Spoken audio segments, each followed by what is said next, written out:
Hello दोस्तों, आपका स्वागत है संविधान के अनुच्छेद में। चलिए स्टार्ट करते हैं।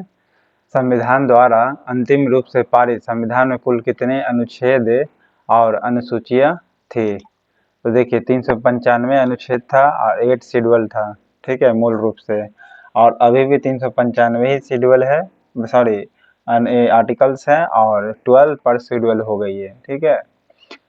वर्तमान समय में भारतीय संविधान में गणना की दृष्टि से कुल कितने अनुच्छेद हैं? बताया 395 शेड्यूल है और 12 अनुसूची है। ठीक है, 395 यानी 395 आर्टिकल्स है और 12 शेड्यूल है यानी 12 अनुसूची है। अनुसूची को इंग्लिश में कहते हैं शेड्यूल। ठीक है। वर्तमान समय में भारतीय संविधान में धाराओं की कुल संख्या कितनी है? 395। संविधान के कुछ अनुच्छेद में यह अंकित है कि इंडिया अर्थात भारत राज्यों का एक संघ है। किस आर्टिकल्स में है? तो आर्टिकल 1 में है। ठीक है, आर्टिकल 1 में है इंडिया अर्थात भारत राज्यों का एक संघ है। भाग 1 अनुच्छेद 1 में है और भाग 1 में भी है। ओके, अगर भाग का कहा जाए तो संविधान के अनुच्छेद 1 में भारत को क्या कहा गया है? राज्यों का संघ कहा गया है। संविधान में अनुच्छेद 1 को क्या कहा गया? राज्यों के संघ कहा गया है। ओके, भारतीय संविधान के किन अनुच्छेदों में नागरिकता से संबंधित प्रावधान है? नागरिकता 5 से 11 तक में प्रावधान है। ओके, नागरिकता के बारे में 5 से 11 तक में प्रावधान है। ठीक है। भारतीय संविधान में किस अनुच्छेद के अंतर्गत नागरिकों को मौलिक अधिकार प्रदान किया गया है? मौलिक अधिकार है आपका 12 से 35 तक। ठीक है, मौलिक अधिकार कितना है? 12 से 35 तक ये फंडामेंटल राइट दिया गया है। बोलेगा फंडामेंटल राइट कितना से कितना है? आर्टिकल 12 से 35 तक में है। ओके, नौकरियों और एजुकेशन जो भी इंस्टीट्यूशन है उसमें समाज के कमजोर वर्ग के लिए आरक्षण का उपलब्ध कराने के लिए केंद्र सरकार को संविधान का कौन सा अनुच्छेद अधिकार प्रदान करता है? तो कौन सा अधिकार प्रदान करता था? अनुच्छेद 16। ठीक है, अनुच्छेद 16 क्या है? नौकरियों के साथ साथ शैक्षणिक संस्थानों में समाज के कमजोर वर्गों के लिए आरक्षण का उपलब्ध करवाना। ये केंद्र सरकार को संविधान का कौन सा अनुच्छेद अधिकार प्रदान करता है? आर्टिकल 16 करता है। ठीक है, भारतीय संविधान के किस अनुच्छेद द्वारा अस्पृश्यता यानी छुआछूत को समाप्त किया गया है? आर्टिकल 17। ओके, और नौकरी के साथ साथ शैक्षणिक संस्थानों में कमजोर वर्गों के लिए आरक्षण आर्टिकल 16 है। ठीक है, ये सभी फंडामेंटल राइट का ही भाग है 12 से 35 तक। ठीक है, भारतीय संविधान में कौन सा अनुच्छेद राष्ट्रपति के पद के लिए पुनः निर्वाचन की योग्यता निर्धारित करता है? पुनः निर्धारण की योग्यता निर्धारित करता है आर्टिकल 57। ओके, आर्टिकल 57 जो है राष्ट्रपति पुनः निर्वाचित हो सकती है। ओके, कि मतलब राष्ट्रपति पुनः निर्वाचन कर सकते हैं कि ये किस आर्टिकल में? 57 में दिया हुआ है। 57 में भारत का संविधान स्पष्टतः प्रेस की आज़ादी की व्यवस्था नहीं करता है, किंतु यह आज़ादी अंतर्निहित है। ये आर्टिकल 19 के क में है। ठीक है, यानी अ में। ओके, प्रेस की आज़ादी की व्यवस्था नहीं करता लेकिन बोलने की आज़ादी है।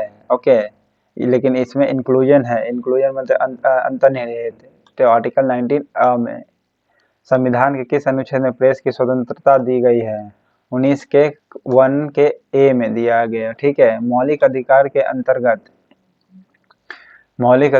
अंतर्गत कौन सा अनुच्छेद बच्चों के शोषण से संबंधित अनुच्छेद है? आर्टिकल 23 है या 24 है? आर्टिकल 24 है। ठीक है, आर्टिकल 24 जो है बच्चों के शोषण से संबंधित है। आर्टिकल 24 जो है बच्चों के शोषण से संबंधित है। भारतीय संविधान के किस अनुच्छेद में अल्पसंख्यकों के हितों की व्यवस्था करता है? आर्टिकल 29 करता है। अल्पसंख्यकों के हितों के संरक्षण है आर्टिकल 29 में। ओके, आर्टिकल 29 है अल्पसंख्यकों के हितों की रक्षा। कौन सा अनुच्छेद जो है इसके अंतर्गत भारत का सर्वोच्च न्यायालय नागरिकों के मौलिक अधिकारों की रक्षा करता है? मौलिक अधिकारों की रक्षा करता आर्टिकल 32 के जरिए। ठीक है, आर्टिकल 32 के जरिए। और भीमराव अम्बेडकर साहब ने इन्हीं को कहा है क्या? भारत की आत्मा, जबकि मौलिक कॉन्स्टिट्यूशन को प्रस्तावना को कहा गया आत्मा। ठीक है, भारतीय संविधान के किस अनुच्छेद में राज्य के नीति निर्देशक तत्व का उल्लेख किया गया है?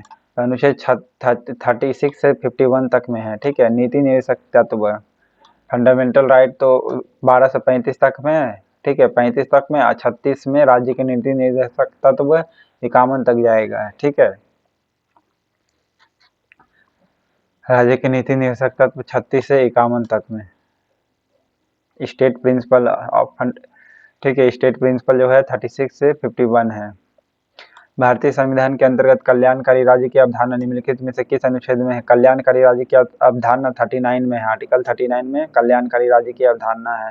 संविधान का कौन सा अनुच्छेद जो है राज्य सरकार को ग्राम पंचायत का गठन कर, ओके, ये बीपीएससी में भी आया हुआ है, याद रखिएगा। आर्टिकल 40 है। आर्टिकल 40 जो है राज्य सरकार को ग्राम पंचायत का गठन का निर्देश देता है। 42वें संविधान संशोधन अधिनियम के किस अनुच्छेद में मौलिक कर्तव्यों को जोड़ा गया है? मौलिक कर्तव्यों को जोड़ा गया है 51 के ए में। ठीक है, जो रसिया से लिया गया है। ठीक है, रसिया से लिया गया 51 का ए, मौलिक कर्तव्यों को। भारतीय संविधान के किस अनुच्छेद में मौलिक कर्तव्यों की चर्चा की गई है? 51 का ए में किया गया है, बताया अभी जस्ट। ठीक है, और 57 क्या है? प्रेसिडेंट फिर से चुना सकती है इस आर्टिकल के जरिए। संघ की कार्यपालिका की शक्ति राष्ट्रपति में निहित है, जिसका प्रयोग वह स्वयं करेगी। ठीक है, वह किस अनुच्छेद में है? अपने अधीनस्थ अधिकारियों के द्वारा करेगा। तो आर्टिकल से जो है 53, आर्टिकल 53 है, जिसमें क्या कहता है? संघ की कार्यपालिका की जो शक्ति है किस में निहित है? राष्ट्रपति में निहित हो गया, और वो खुद अपने अधिकारियों के जरिए इसका यूज करेगी, वो आर्टिकल 53 में वर्णित है। ओके, फंडामेंटल ड्यूटी जो है 51 का काम है। भारत के संविधान के किस अनुच्छेद के अंतर्गत भारत के राष्ट्रपति पर महाभियोग चलाया जा सकता है? आर्टिकल 61 है। आर्टिकल 61 महाभियोग से संबंधित है भारत का। संविधान के किस अनुच्छेद में उपराष्ट्रपति पद का प्रावधान किया गया है? आर्टिकल 63 में उपराष्ट्रपति का प्रावधान किया गया है, 63 में। ठीक है, संविधान के किस अनुच्छेद के अंतर्गत मंत्रीगण सामूहिक रूप से लोकसभा के प्रति उत्तरदायी होते हैं? लोकसभा के प्रति उत्तरदायी होंगे आर्टिकल 75 के जरिए। फिर सुनिएगा, मंत्रीगण सामूहिक रूप से, मंत्रीगण सामूहिक रूप से लोकसभा के प्रति उत्तरदायी हो गए, आर्टिकल 75 में दिया गया है। संविधान का कौन सा अनुच्छेद मंत्रिपरिषद के गठन के बारे में आधारभूत नियम निर्धारित करता है? आधारभूत नियम निर्धारित करता है आर्टिकल 75। ओके, 75, और लोकसभा के प्रति उत्तरदायी भी होंगे आर्टिकल 75 ही के जरिए ही, और उसके गठन का नियम भी 75 में ही है मंत्रिपरिषद का। भारत के महान्यायवादी की नियुक्ति से संबंधित अनुच्छेद कौन सा है? महान्यायवादी का अनुच्छेद है 76, महान्यायवादी के लिए 76 है। ठीक है, कौन सा अनुच्छेद संसद के 2 अधिवेशनों के बीच 6 महीने के अंतराल की अनिवार्यता का उल्लेख करता है? अनिवार्यता का उल्लेख करता है आपका आर्टिकल 85। किधर गया? आर्टिकल 85 हो गया। कौन सा अनुच्छेद संसद के 2 अधिवेशनों के बीच 6 महीने के अंतराल, यानी 6 महीने का अंतराल कहिएगा तो 8 महीना नहीं बल्कि 85। ओके, 85, 6 महीने का अंतराल 85, 8 6 6 8 ऐसे याद रख सकते हैं। ठीक है, 85। राष्ट्रपति संविधान के किस अनुच्छेद के अंतर्गत लोकसभा को भंग कर सकता है? राष्ट्रपति लोकसभा को भंग कर सकता है आर्टिकल 85 के जरिए ही। ठीक है, राष्ट्रपति लोकसभा को भंग करेगा 85 में, आर्टिकल में दिया गया है। ठीक है, और 6 महीने का अंतराल भी होगा, ये भी 85 में ही अनिवार्यता है कि 6 महीना पर बैठक करना है। संविधान के किस अनुच्छेद के द्वारा संसद की संयुक्त बैठक का प्रावधान करता है? आर्टिकल 108 के जरिए, 108। ठीक है, 108 के जरिए संसद के संयुक्त बैठक, संसद का संयुक्त बैठक 108 है। लोकसभा एवं राज्यसभा के संयुक्त अधिवेशन के विषय में प्रावधान किया गया है, वो किस आर्टिकल में? आर्टिकल 108 में किया गया है। ठीक है, आर्टिकल 108 में किया गया। संविधान के किस अनुच्छेद में धन विधेयक की परिभाषा दी गई है? 110 में। ओके, आर्टिकल 110 में जो दिया गया, दिए धन विधेयक से संबंधित परिभाषा दिया गया है। ओके, भारतीय संविधान कौन सा अनुच्छेद भारत के संचित कोष से संबंधित है? तो संचित कोष से संबंधित है सभी, 112, 146, 148। ठीक है, संचित कोष से कौन कौन संबंधित है? 112, 146, 148। ओके, 12, 46, 48 से 112 का 29, 146 का 3, और 148 का 6, ठीक है, 112 का 29, 146 का 3 और 148 का 6। ये जो अनुच्छेद है संचित कोष से संबंधित है, तो उपयुक्त सभी मारिएगा, ठीक है। फिर से सुनिएगा, 112 का 29, 146 का 3, 148 का 6। भारतीय संविधान का निम्नलिखित में से कौन सा अनुच्छेद भारत के राष्ट्रपति में अध्यादेश जारी करने की शक्ति प्रदान की गई है? तो अध्यादेश जारी करने की शक्ति है 1 to 3 में। ओके, 1 to 3 में। ओके, संविधान के कौन से आर्टिकल्स में भारत के राष्ट्रपति का अध्यादेश जारी करता है? आर्टिकल 1 to 3 में। ओके, संचित कोष से संबंधित है। संचित कोष माने पैसा, ठीक है, उससे संबंधित है। तो 148 रन मारा, जिसमें छक्का सबसे ज़्यादा लगाया, ठीक है, 148 रन मारा, छक्का सबसे ज़्यादा लगाया, ठीक है। 148 का 6 याद रख लीजिएगा, 148 का छक्का जिसमें सबसे ज़्यादा मारा, ठीक है। फिर 146 याद रखिएगा, जिसमें चौका 3 गो मारा, 146 याद रखिएगा, चौका 3 गो मारा, ठीक है, चौका 3 गो मारा। अब फिर 112 का 29 अलग से याद कर लीजिएगा, ये ट्रिक है। संविधान के किस अनुच्छेद में सर्वोच्च न्यायालय के न्यायाधीशों पर महाभियोग चलाए जाने का प्रावधान करता है? तो 1 to 4 है, ठीक है। सर्वोच्च न्यायालय के जो न्यायाधीश है, सर्वोच्च न्यायालय के न्यायाधीश है, उस पर महाभियोग चला सकते हैं 1 to 4 के जरिए, ठीक है। अध्यादेश 1 to 3 के जरिए। राष्ट्रपति सर्वोच्च न्यायालय से संविधान के किस अनुच्छेद के अंतर्गत परामर्श ले सकता है? तो 143 के जरिए, 143 के जरिए, ठीक है। इसे आई लव यू भी कहा जाता है इस आर्टिकल को। ओके, 143 को सर्वोच्च न्यायालय के संविधान के किस अनुच्छेद के अंतर्गत परामर्श ले सकता है? 143 के अंतर्गत में ले सकता है। अध्यादेश 1 to 3 के अंतर्गत में सर्वोच्च न्यायालय अपने द्वारा सुनाए गए किसी निर्णय या अध्यादेश को पुनरावलोकन कर सकता है। यह व्यवस्था सबसे पहले अमेरिका से लिया गया और किस आर्टिकल में है, ये आप ध्यान रखिएगा, आर्टिकल 137 में है, ठीक है। पुनरावलोकन निर्णय का या आदेश का पुनरावलोकन कर सकता है। यह संविधान के किस अनुच्छेद से लिया गया है? आर्टिकल 137 में है, ठीक है। और 143 क्या है? सलाह ले सकता है राष्ट्रपति, सुप्रीम कोर्ट से, और दे भी सकता है।